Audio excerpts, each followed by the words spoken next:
राजधानी भोपाल के संतनगर स्थित वार्ड क्रमांक 5 में आगामी जनगणना को लेकर विशेष प्रशिक्षण कार्यक्रम आयोजित किया गया।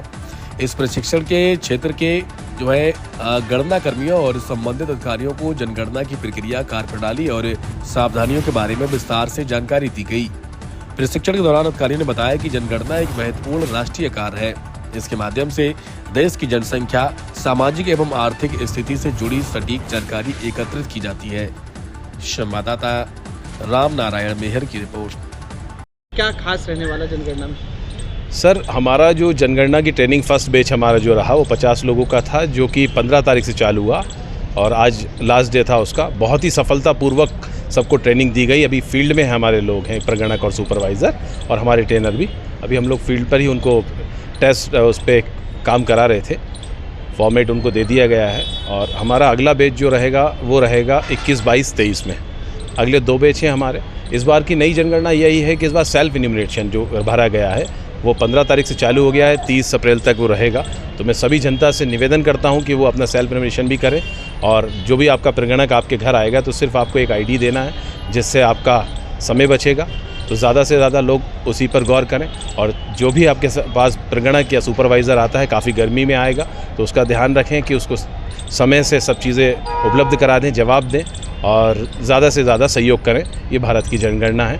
इस बार डिजिटल है तो बहुत ज़्यादा ही आप लोगों को इसमें बढ़ चढ़कर भाग लेना पड़ेगा। क्या क्या जानकारी मांगी जाएगी? जैसे कि आधार नंबर भी लिए जाएंगे? इसमें 35 क्वेश्चन हैं इसमें, जिसमें घर से रिलेटेड हैं, टाइल्स का रूप है, स्वरूप है, घर किस से बना है, ईंट कंक्रीट का है, चादर शेड है, खाने में क्या खाते हैं, गेहूँ चावल, क्या पानी का स्रोत क्या है, आप कहाँ से लेते हैं, घर में है, नलकूप है। इस तरीके के बहुत सारे क्वेश्चन, 35 क्वेश्चन हैं जो भी बहुत इजी हैं और आपको सभी मालूम होंगे।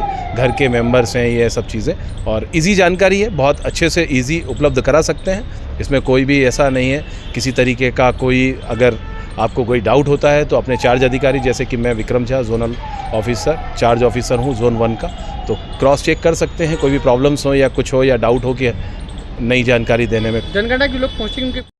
जनगणना एक बहुत ही महत्वपूर्ण कार्य है। आप भविष्य के लिए एक ऐसा डेटा क्रिएट कर रहे हैं और इस बार तो डिजिटल डेटा क्रिएट हो रहा है। आप लोगों को डेटा की शक्ति बताने की ज़रूरत नहीं है, स्टैटिस्टिक्स और उसी पे सारा नीति निर्धारण होता है, उसी पे सारी कार्रवाई होती है। जानकारी सही हो, ये ज़्यादा महत्वपूर्ण है इससे कि किस स्पीड में वो जानकारी एकत्रित की जा रही है। उसमें आज से जो जनगणना का कार्य शुरू हो रहा है, मेरा सबके लिए संदेश है, सभी जिले वासियों के लिए, कि सहयोग करें। आपके पास एन्यूमरेटर्स आएंगे, आपसे प्रश्न पूछेंगे। कई बार ये प्रयास किया जाता है कि हम अपने को बहुत गरीब दिखाएं, कई बार ये प्रयास किया जाता है कि हम अपने को बहुत अमीर दिखाएं, लेकिन आप लोगों को मैं पुनः बताना चाहूँगा, आप जो डेटा जनगणना में देंगे उसका कहीं किसी वेलफेयर स्कीम्स के लिए कोई उपयोग करने जैसी कोई बात नहीं है। वो एक नेमलेस डेटा होता है। सही जानकारी दें, क्योंकि आपके द्वारा दी गई जानकारी के आधार पर ही देश की नीतियां बनती हैं, देश के विकास की सारे भविष्य के फैसले करते हैं। आपके द्वारा दिया गया एक गलत जानकारी आपके लिए हो सकता है उपयोगी, बट आपकी भविष्य की पीढ़ी के लिए बहुत नुकसानदायक हो सकता है। वो उसकी एक व्यवस्था है, बट प्रयास यही है कि कोई ऐसा ना करे। सर, प्रदेश के कई जिलों में नई